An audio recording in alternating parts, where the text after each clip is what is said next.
Action. Good morning everyone. Last lecture में हमने पढ़ा था diamagnetic properties, paramagnetic properties of the magnetic material. आज जो है last one, properties of ferromagnetic material. आज फेरोमैग्नेटिक मटेरियल के बारे में पढ़ेंगे। सिमिलर प्रॉपर्टीज है, सिमिलर यानी एक ही पैरामीटर्स है सबके, पर उनके सभी पैरामीटर्स अलग अलग है, इसलिए उनको हमने डिवाइड किया है अलग अलग कैटेगरीज में, डायमैग्नेटिक, पैरामैग्नेटिक, फेरोमैग्नेटिक। ठीक है, पर वही पैरामीटर्स पर उनमें डिफरेंस है, यानी डायमैग्नेटिक के लिए अलग है, जैसे ससेप्टिबिलिटी, परमेबिलिटी, डायमैग्नेटिक के लिए अलग है, पैरामैग्नेटिक के लिए अलग है, फेरोमैग्नेटिक। पर पैरामैग्नेटिक और फेरोमैग्नेटिक ये इनकी जो प्रॉपर्टीज है नियर अबाउट सिमिलर है, सिर्फ फर्क इतना है कि स्ट्रॉन्ग एंड वीक, यानी फेरोमैग्नेटिक में ज्यादा होता है एंड पैरामैग्नेटिक में कम अमाउंट में होता है, ससेप्टिबिलिटी हो या परमेबिलिटी हो। ठीक है, डायमैग्नेटिक में वो सभी रिवर्स ऑर्डर में होते हैं। ठीक है, वहां पे पॉजिटिव वैल्यू होती है, इधर नेगेटिव वैल्यू होती है, स्मॉल वैल्यू होती है डायमैग्नेटिक में, क्योंकि डायमैग्नेटिक मटेरियल रिपल होता है, पैरामैग्नेटिक और ferromagnetic attracted by the magnets. ठीक है, attracted by the magnetic fields, magnet bar magnets. ठीक है, आप जिस मैग्नेटिक फील्ड में रखते हो उसको, तो उनका मैग्नेटाइजेशन जो है पैरामैग्नेटिक मटेरियल का, फेरोमैग्नेटिक मटेरियल का मैग्नेटाइजेशन जो है वो अप्लाइड मैग्नेटिक फील्ड की डायरेक्शन में होता है। ठीक है, और पैरामैग्नेटिक में एज कंपेयर टू फेरो कम होता है, और डायमैग्नेटिक मटेरियल में क्या होता है कि मैग्नेटाइजेशन रिवर्स डायरेक्शन में होता है, अपोजिट डायरेक्शन में होता है। किसके? जो हम मैग्नेटिक फील्ड जो अप्लाई करते हैं उसके अपोजिशन में उनका मैग्नेटाइजेशन होता है, इसलिए उनकी सभी ससेप्टिबिलिटी वैल्यू भी नेगेटिव रहती है। ठीक है, तो आज हम पढ़ रहे हैं फेरोमैग्नेटिक सिमिलर। फर्स्ट पॉइंट तो है डेफिनेशन। ठीक है, डेफिनेशन क्या कहता है कि फेरोमैग्नेटिक मटेरियल्स स्ट्रांगली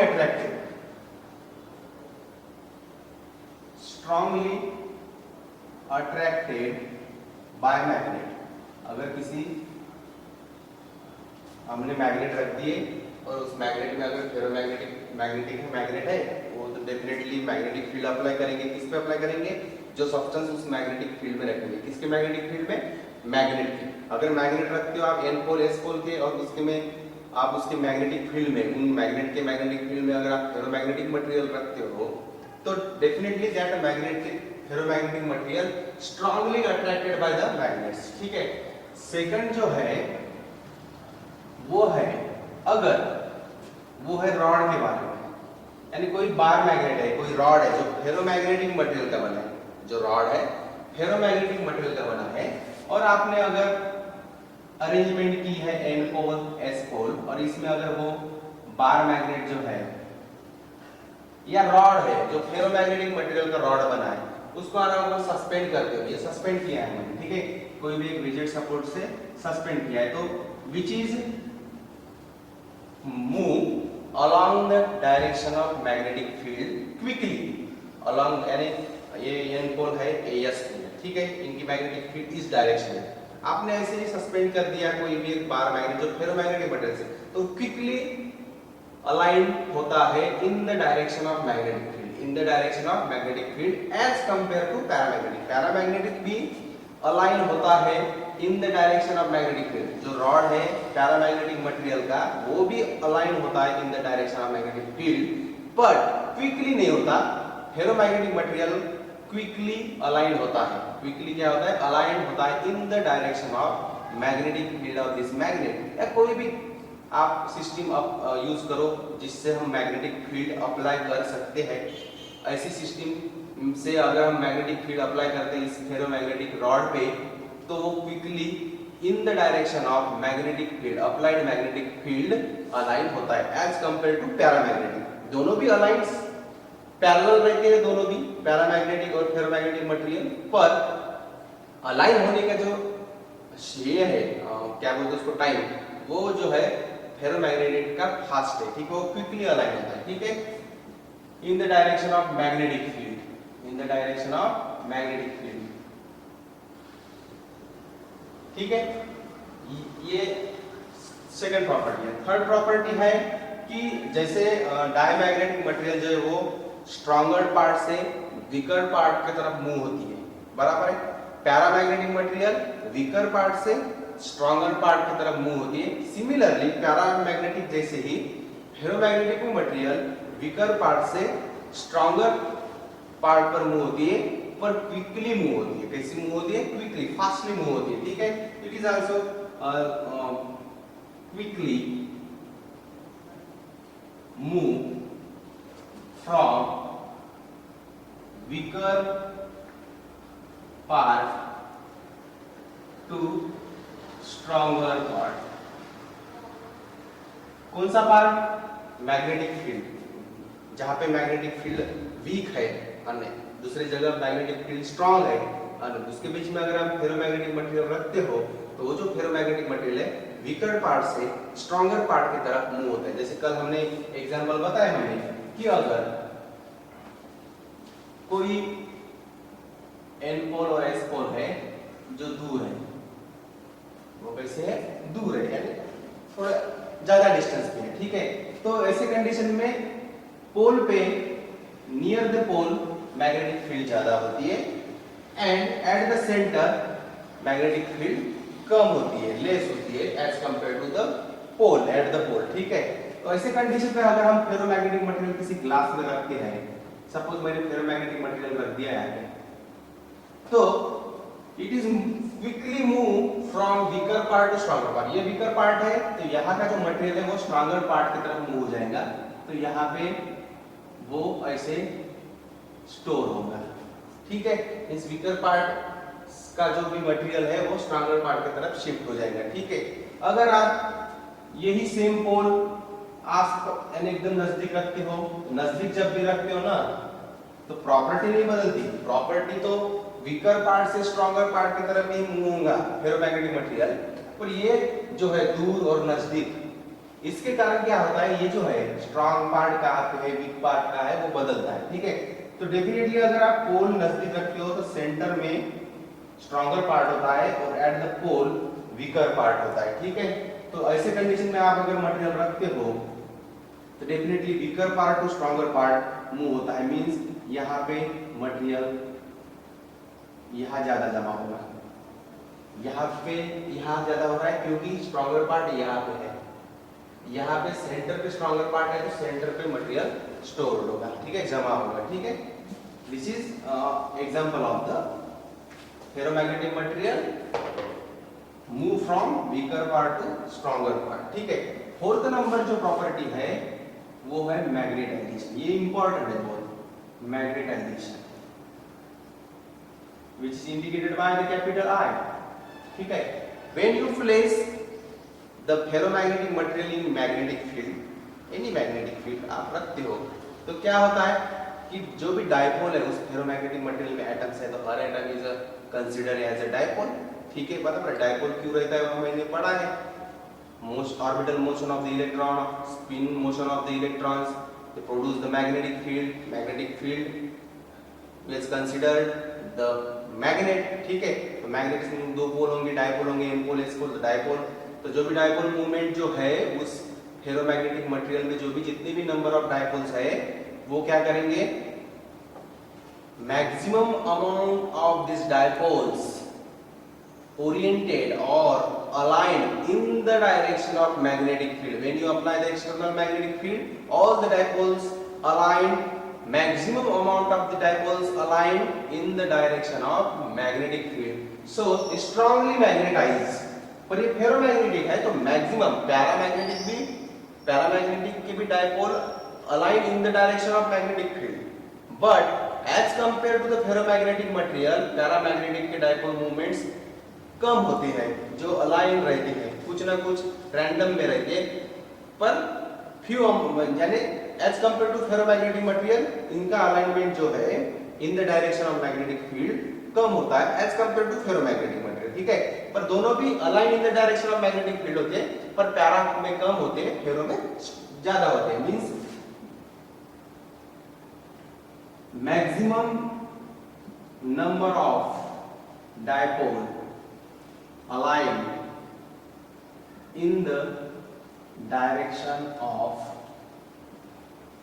external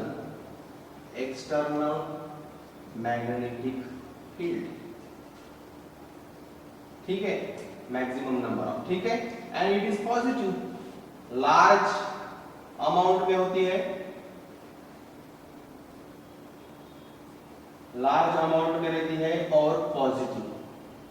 क्यों पॉजिटिव? क्योंकि इन the direction of magnetic field वो लाइन होती है, ठीक है। फिफ्थ प्रॉपर्टी है magnetic lines, magnetic lines, magnetic lines. अगर कोई एक्सटर्नल मैग्नेटिक फील्ड आप उस फेरोमैग्नेटिक मटेरियल पे अप्लाई कर रहे हो तो क्या होगा, देखो अगर आप मैग्नेटिक फील्ड अप्लाई कर रहे हो, यहाँ पे फेरोमैग्नेटिक मटेरियल है, तो क्या होगा, this magnetic lines inside the material magnetize the ferromagnetic material, and these lines is dense in the ferromagnetic material as compared to paramagnetic material. The number of lines are dense inside the ferromagnetic material, inside the ferromagnetic material, inside the ferromagnetic material, and it is very dense as compared to paramagnetic material. paramagnetic material में भी dense होती है, पर यहाँ पे more dense होती है, highly dense होती है, ठीक है, highly dense inside the ferromagnetic material. Because the ferromagnetic material is highly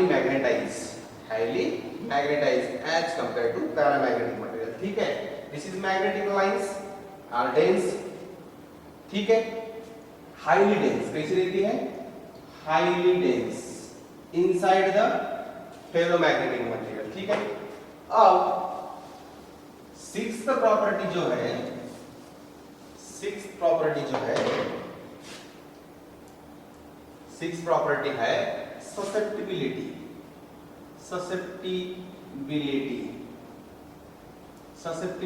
which is indicated as M, ठीक है। Susceptibility is nothing but magnetization per magnetizing field, applied magnetizing field, ठीक है। अब यहाँ पे मैग्नेटाइजेशन कैसे है, maximum number of dipole align in the direction of external magnetic field, large amount में मैग्नेटाइज होता है, पॉजिटिव होता है, means this value is large, this value is large, means ये जो है ससेप्टिबिलिटी सेवरल थाउजेंड्स रहती है। फेरोमैग्नेटिक मटेरियल की ससेप्टिबिलिटी कैसी रहती है, near about several thousands, near about several thousands रहती है और पॉजिटिव रहती है। कैसी रहती है, पॉजिटिव, क्योंकि ये भी पॉजिटिव ही है, ठीक है, सेवरल थाउजेंड्स अमाउंट में रहती है और पॉजिटिव रहती है, ठीक है।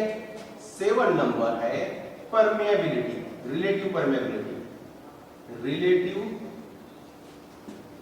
Permeability, relative permeability which is indicated by the mu r, and everybody know the relation mu r is equal to 1 plus susceptibility, magnetic susceptibility. Now see this, the susceptibility of ferromagnetic material is in several thousands, किस range में होती है, several thousands range में होती है, positive होती है, means ये थाउजेंड्स में है और पॉजिटिव है, मींस रिलेटिव परमेबिलिटी भी किसी रहेंगी, सेवरल थाउजेंड्स में रहेंगी। सपोज 100 है ससेप्टिबिलिटी ऑफ फेरोमैग्नेटिक मटेरियल, किसी भी एक फेरोमैग्नेटिक मटेरियल की ससेप्टिबिलिटी अगर 100 है तो ये कितनी रहेगी, definitely 1 plus 100 means it is also 1 not 1 means near about 100, means relative permeability भी सेवरल थाउजेंड्स रेंज में रहती है, and it is it has the large value as compared to paramagnetic material, ठीक है। 8 नंबर प्रॉपर्टी है, 8 number property है magnetic induction, magnetic induction, that is magnetic field, magnetic induction, ठीक है। तो magnetic induction inside the ferromagnetic material is equal to magnetic induction in vacuum plus magnetic induction due to the magnetization inside the material, ठीक है। अब अगर मैंने इसको definitely अगर इसको मैं कैंसिल करता हूँ, ये तो ड्यू टू द मैग्नेटाइजेशन है, मींस कोई भी फेरोमैग्नेटिक मटेरियल आप मैग्नेटिक फील्ड में रखते हो तो मैग्नेटाइज होता है, तो मैग्नेटाइजेशन की वजह से ये मैग्नेटिक इंडक्शन आएगा। ठीक है, अगर ये वैल्यू मैं कैंसिल करता हूँ तो यही वैल्यू मिलेगी, तो ये है मैग्नेटिक इंडक्शन इन वैक्यूम। पर magnetic induction in material is indicated by the B, means which is equal to some value add in the vacuum value, means that is a mu I, means vacuum में जो magnetic induction है वो mu naught H है, पर magnetic induction in ferromagnetic material is due to the magnetic induction in vacuum plus magnetic induction due to the magnetization. ठीक है, तो ये वैल्यू इससे ज्यादा है, मींस जो मैग्नेटिक इंडक्शन है inside the material it is very greater than, and this I magnetization is very large. अभी पढ़ा है हमने, लार्ज है, पॉजिटिव है। So the magnetic induction inside the ferromagnetic material is very large and magnetic induction in vacuum. Paramagnetic में क्या होता है? V is just greater than V naught. Magnetic induction in paramagnetic material is slightly greater than, just greater than magnetic induction in vacuum. But in ferromagnetic material it is very large. In paramagnetic it is large but small amount में positive होता है, पर ये ferromagnetic material में large amount में positive होता है, large amount में मैग्नेटाइजेशन होता है, मैग्नेटिक इंडक्शन ज्यादा से ज्यादा होगा। इसलिए B magnetic induction in ferromagnetic material is very greater than magnetic induction in vacuum. ठीक है, ध्यान में रखना ये डिफरेंस, ये पैरा के लिए फेरो के लिए पूछ सकते हैं आपको एग्जाम में। ठीक है, और लास्ट जो है वो है क्यूरी लॉ। वो क्या है? Curie law. अगर आप फेरोमैग्नेटिक मटेरियल किसी मैग्नेटिक फील्ड में रखते हो, उसको मैग्नेटाइज करते हो और डेफिनेटली मैग्नेटिक फील्ड आप कांस्टेंट कर दो, मैग्नेटाइज होने के बाद उसको कांस्टेंट कर दो। एग्जाम एक्सपेरिमेंट करके देखेंगे। बाद में क्या करना है, उसको हीट करो, फेरोमैग्नेटिक मटेरियल को हीट करो। आपने टेम्परेचर बढ़ाते जाओ, तो क्या होगा? टेम्परेचर जैसे जैसे बढ़ाया, हीट जैसे जैसे बढ़ाया, टेम्परेचर बढ़ेगा तो थर्मल एजिटेशन प्रोड्यूस होगा। तो थर्मल एजिटेशन के कारण क्या होगा? जितनी भी अलाइनमेंट है डाइपोल की फेरोमैग्नेटिक मटेरियल में वो डिस्टर्ब होंगे, जो भी इन the direction of applied magnetic field है वो डिस्टर्ब होने चालू होंगे, मींस उसकी जो मैग्नेटिक इंडक्शन है वो डिस्ट्रॉय होना चालू होगा। बराबर है, means but at a particular temperature बढ़ाते जा रहा हो and at a particular temperature the ferromagnetic material is convert into या behave like a paramagnetic material। उस टेम्परेचर को हम क्या कहते हैं? Curie temperature, means at Curie temperature or above the Curie temperature the ferromagnetic material obey the Curie law and work as a paramagnetic material, is behave like a paramagnetic material, means at Curie or above Curie temperature ferro convert into para and obey Curie law, that is equal to C by T. But below the Curie temperature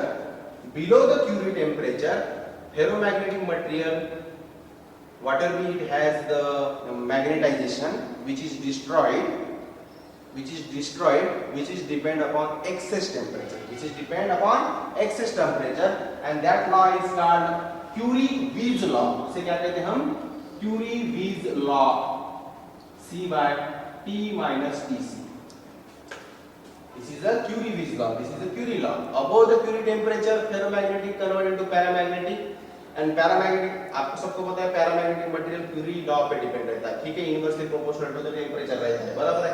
पर below the Curie it follow the Curie-Weiss law, it is depend upon the excess temperature। ठीक है, Curie-Weiss law follow करता है ferromagnetic material. ठीक है, this is all about the properties of ferromagnetic material। तो उनको सबको डिस्टिंग्विश करो, डायमैग्नेटिक की properties, paramagnetic properties, ferromagnetic properties, ठीक है। 8 या 9 प्रॉपर्टीज है सबकी, ठीक है। एक ही पैरामीटर है, सबके पैरामीटर सेम पैरामीटर्स है, सेम पॉइंट है, पर उन सबकी वैल्यू अलग अलग है तीनों के लिए, ठीक है। इतना ही फर्क है। तो सभी को डिस्टिंग्विश करो और पढ़ो उसको, रिलेटेड फार्मूले, थ्योरीज, कंसेप्ट ध्यान में रखो, ठीक है। एग्जाम में इस पे क्वेश्चन आता है, ठीक है। तो आज के लिए इतना ही। कल हम हिस्टेरिसिस लूप देखेंगे, कर्व देखेंगे, आईएच कर्व देखेंगे और कुछ एप्लीकेशंस है वो एप्लीकेशन देखेंगे और ये चैप्टर क्लोज करेंगे, बाद में प्रॉब्लम लेंगे, ठीक है। Thank you.